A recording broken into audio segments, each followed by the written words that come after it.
In the headlines, flood kills 24, destroys over 16,000 houses in Katsina as 30 are reported missing in Anambra boat mishap. 300 schools attend Maulud celebrations in Kaduna. Nigerian Navy moves to curb oil theft, dislodges thieves operating in Niger Delta. On the foreign scene, 12 people killed, 43 injured in bus truck collision in western India's Maharashtra state. Hello and welcome to a news update on Trust Television.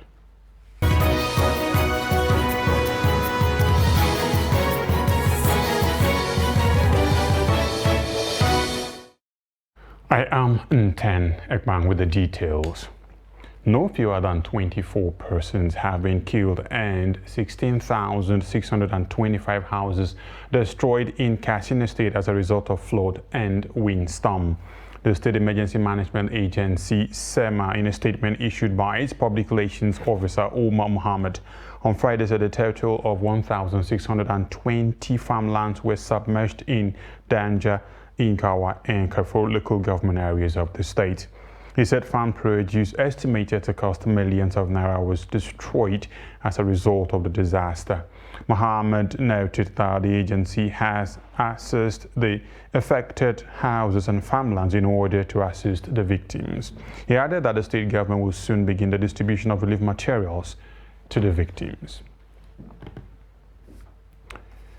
And as part of efforts to alleviate the impact of floods in Bayelsa, the state government has directed all primary and secondary schools to immediately proceed on a 6-week flood break. Eyewitnesses said so far that 30 persons are unaccounted for. Meanwhile, the former House of Representative member for Oburu Federal Constituency expressed sadness over the incident. About 30 persons are reportedly missing after a boat carrying 85 passengers on Friday capsized in Umunankwo community of Ogbaru Local Government Council of Anambra State. According to an eyewitness, the boat, which took off from Onuko Bridge, was heading for Nkwo Market and Ogbakuba, both in Ogbaru Local Government area, when it capsized. About 30 persons are missing. It was carrying 85 passengers on Friday and it capsized in those communities. Now, local government councils of Anambra State say that the boat which took off from Onuko Bridge was heading for Nkwo Market and Ogbakuba. The eyewitness said so far that 30 persons are presently unaccounted for. Meanwhile, the Speaker of the House of Representatives, Femi Gbajabiamila, has called on Muslims to step up their emulation of the characters and teachings of Prophet Muhammad in their relationships with God and fellow human beings. He made the call in a statement signed by his special advisor on media and publicity, Lanre Lasisi, to felicitate with Nigerian Muslims on the celebration of this year's Eid al-Maulud. Gbajabiamila said the exhibition of love and peace towards one another, as taught by the Holy Prophet, becomes imperative for building a strong and prosperous Nigeria. The speaker said the love of and peaceful coexistence with one another, as espoused by the life and teachings of the Holy Prophet, will greatly ease the journey towards a destination that we all crave for as Nigerians move into the 2023 electioneering process. Now, 300 Islamic schools joined the celebration of Eid al-Maulud at Ahmadu Bello Stadium, Kaduna, to commemorate the birth of Prophet Muhammad, peace be upon him. Politicians from within and outside Kaduna, including former governor of Kano State, Rabiu Kwankwaso, also attended the event. Bello Musa reports that some Christian faithful also joined the celebration. We'll bring you that story in our subsequent bulletins. Now, chairman of political parties in Kaduna State, one divisional police officers, DPOs in the state, to not get compromised by politicians during the forthcoming 2023 elections. Bello Musa reports that they made the call during a meeting with police to ensure violence-free campaigns. It is an interactive meeting aimed at ensuring that no violence erupts during campaigns in the state. Political party chairman at the meeting called on the police to be neutral and apolitical to be able to handle any challenge that will undermine the electoral process. We are calling on the security agents, most especially the police. They are our friends who work together. They should be unbiased, irrespective of all political parties. And during that last local government election, the police called us and they said they were battle ready for elections all over the state. 24 hours to election day. Then they were not ready again. At the headquarters here, you do the right thing. But down to your local government level, the GPOs, they are the ones that are always compromising. And once that thing happens, it brings a lot of problem within the opponent. So if, as you have said, if the time comes and there's any possibility of transferring them temporarily from one local government to another, I think you do an excellent work because the problem will come from the local government. Kaduna State Police Commissioner promised to provide level playing ground for every political party in the state. Members of the Nigeria Police Force, being the lead agency in election security management in this country, to give priority to election security and to support INEC by creating the right security ambience, the right security environment for a free, fair, credible and each-free election. This meeting between the police and the political parties in Kaduna State comes following the recent election security training for police commissioners and senior police officers in the 6 geopolitical zones. Bello Musa, Trust TV News, Kaduna.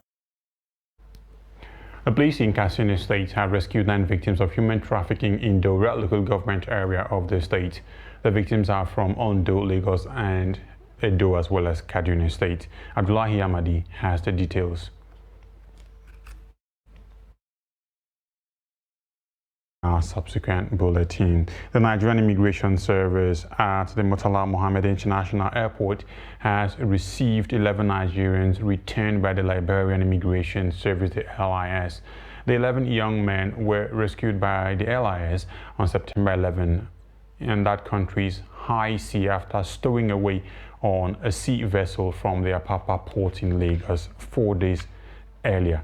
The LIS said 14 men comprising 13 Nigerians and a Cameroonian initially stowed away, but 2 Nigerians lost their lives after the crew of the ship tortured them when they emerged to beg for food. The crew of the vessel reportedly threw them aboard to die. The controller in charge of the Murtala Mohammed International Airport Immigration Commander Deola Adesokun praised the efforts of their counterparts from Liberia for rescuing and feeding the men in the spirit of ECOWAS protocol.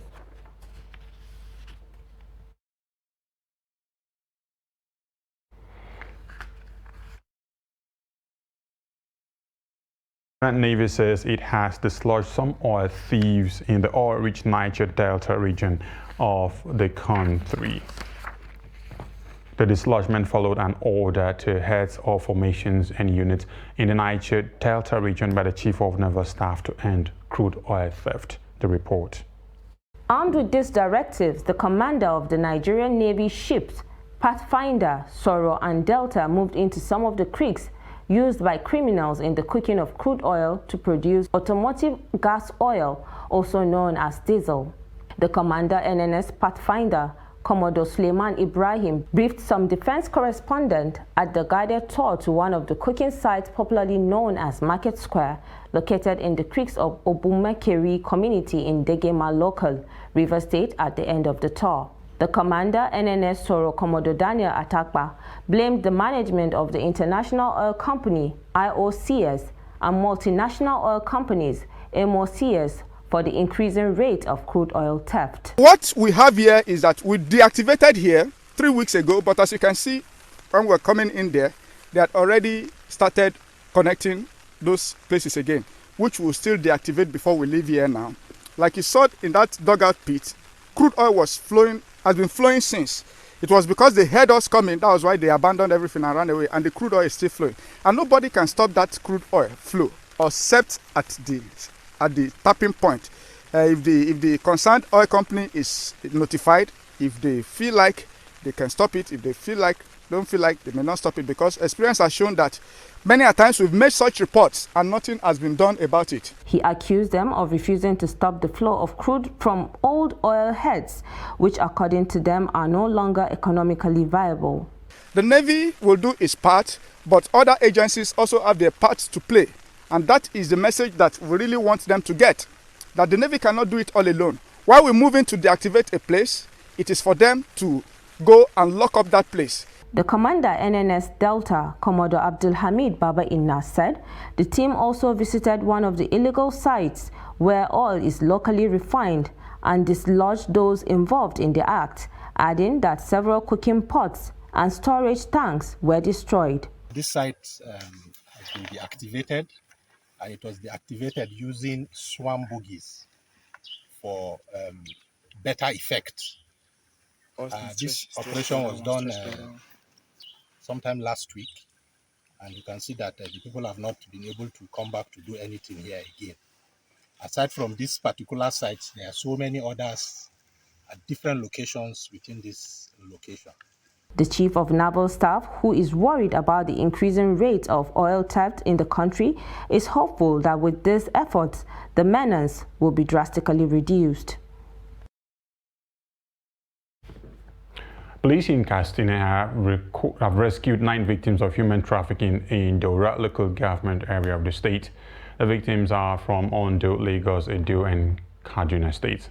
Abdullahi Yamadi has the details. The victims were on a journey to Libya en route Daura-Kongolam border with Niger Republic. Based on credible intelligence, the police raided the victims' hideout in Daura and rescued them unhurt. Trying to say here is it is an offense. Human trafficking is an offense against the laws of the Federal Republic of Nigeria. Anybody that is traveling to any of foreign countries must follow the due process, apply for a visa, get a traveling passport, and ensure that you are not going to be trafficked to go and be made either to go and commit yourself into the hands of traffickers who at the end of the day they may likely put their lives in a very serious risk. The police said that the victims were conveyed from Kano to Daura by a driver who took to his heels on noticing the presence of police operatives.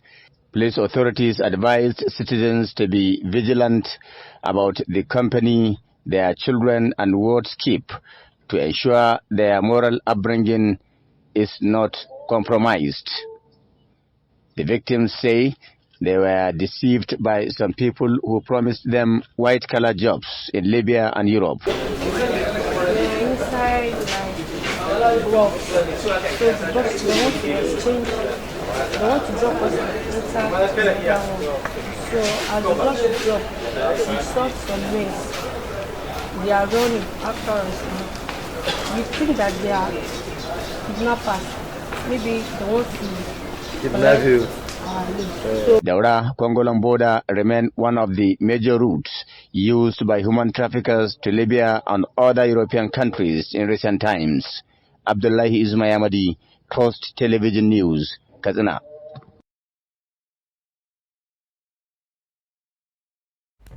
You're watching News Update on Trust Television. Coming up after the break. Story of physically challenged court member. Please stay with us.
Welcome back. If you're just joining us, you're watching News Update and Trust Television. A recap of our top stories. Flood kills 24, destroys over 16,000 houses in Katsina as 30 are reported missing in Anambra boat mishap. And 300 schools attend Maulu celebration in Kaduna. Moving to other stories now, power supply in some communities in Benue State has witnessed an improvement in recent times. Now, residents of these communities who spoke with Trust TV's Jimmy Asante on the development are related and want the status quo either maintained or improved upon. The report. Most of the residents of Makurdi, the state capital, are civil and public servants, smallholder business owners and farmers. They are happy that the life situation has improved. I can say there's a lot of improvement. Let's see from the voltage rate now. The voltage rate is so high and they don't take the light as often as then. Like this rain season, we have improvement by giving us steady light. An increment on the tariff, which is actually not their fault because they've been stable light, so tariff has to increase. And I'll also talk to their customers to try and make sure they pay their bills. Although they say there may be more to the power supply than meets the eye, they are calling for consolidation and improvement in service delivery. But immediately we enter dry season now, we are not seeing it normal as we're supposed to see it. At times, the transformer will cut us off, but the light will be on. So we just don't have light. Like now I'm talking to you now, we don't have light. Some of the residents appealed to the Jos Electricity Distributing Company to address complaints about exorbitant fees, which they say are not sustainable within the context of the present economic situation. There is a lot of improvement, but the charges are high. So if they can adjust this, we'll be very happy. They should try and do something because even if they live their life stable like that, and still yet, if we don't have business, if our work is not moving well and the light is stable, and we cannot raise that money to pay our bills, it's still not helping matters. So the best thing for them to do, at least, let them reduce it. Well, that of payment, we can say it has gone beyond 100% increment, to the best of my knowledge, because per a unit now will pay as from 30, 35 up or thousands. A tour around the metropolitan environment shows that the use of generators has reduced due to improved power supply in the state.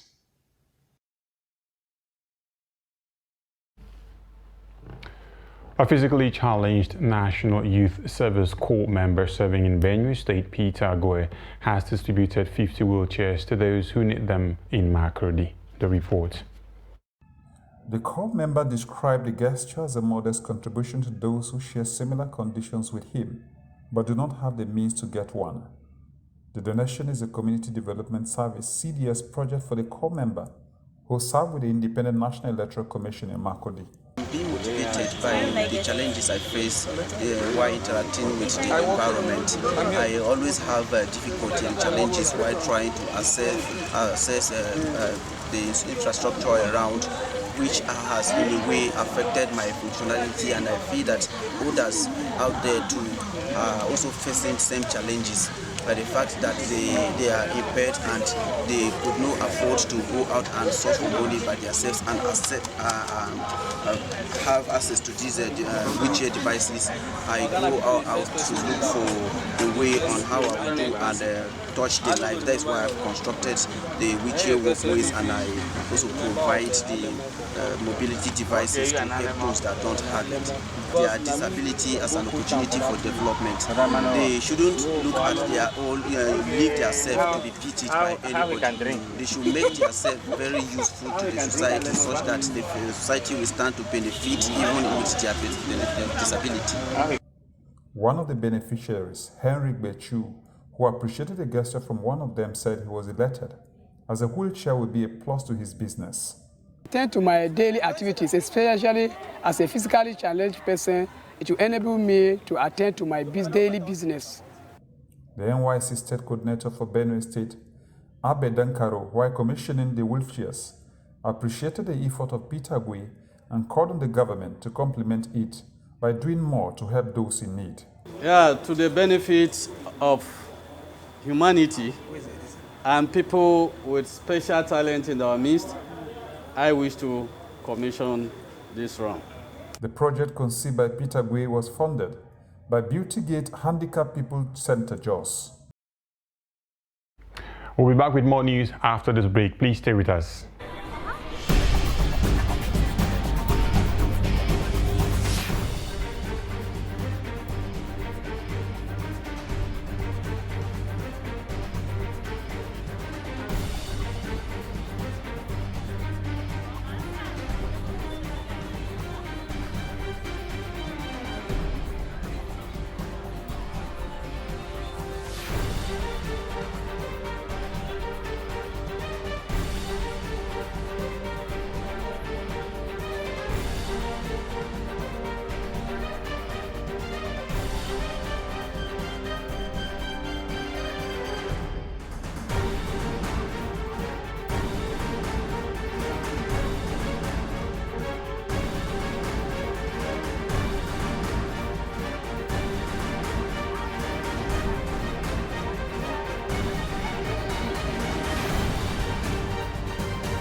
Trust TV, documenting the Nigerian story.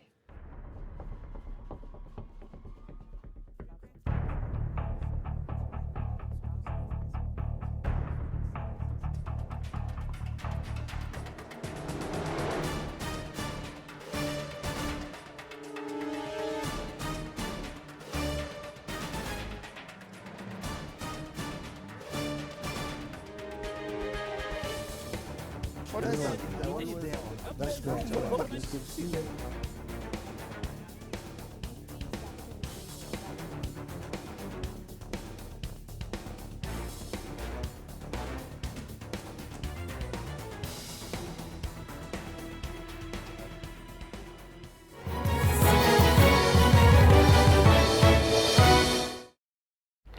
Welcome back. Let's get to the concluding stories now. And on the foreign scene, at least 12 people were killed in India when a bus caught fire after hitting a truck on a highway in western India early on Saturday.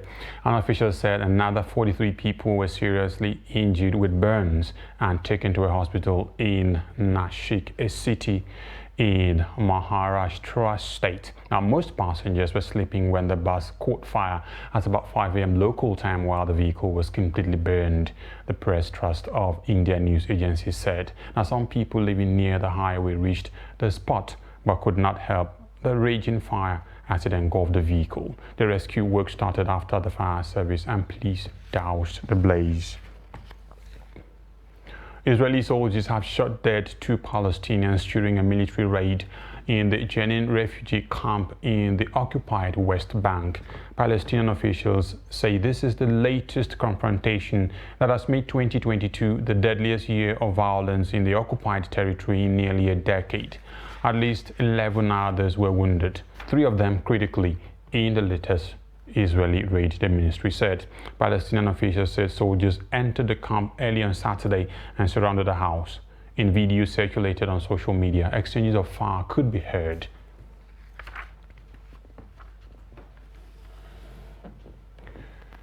And with that story, we've come to the end of news update this hour. There will be more in the next hour. You can also contact us across all our social media platforms for more news. I am Nten Ekbang. Thanks for watching. Bye-bye.